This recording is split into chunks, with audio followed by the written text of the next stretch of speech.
Greetings. Our readings today are Exodus chapters 7 to 9.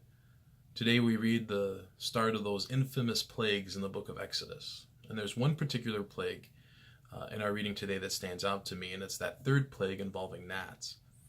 We read in chapter 8, verse 19, that when this plague takes place, the magicians couldn't replicate it. They say to Pharaoh that this is the finger of God. And we read that Pharaoh's heart was hardened. He would not listen to them, just as the Lord had said. Now, particularly in a postmodern society, we often say that seeing is believing.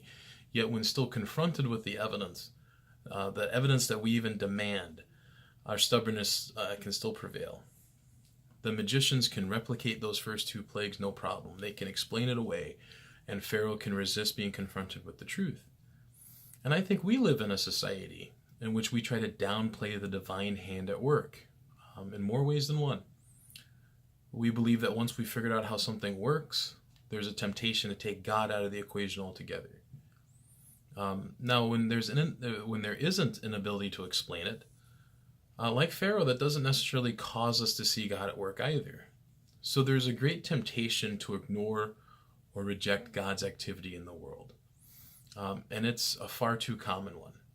And to even reject or ignore God's activity in our lives. Why do we want to do that? Why are we tempted to do that? It's because we want to be in control.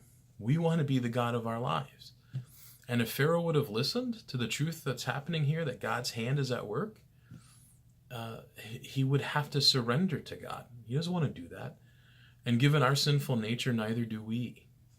But if we take the time to see that the sun rises, the sun sets, the food that we eat, our ability to do anything in the world, all the way down to the very breath that we take, are all contingent upon God, then we can't help but to live and see life a little bit differently. Those are some of my thoughts for today. Take care and God bless.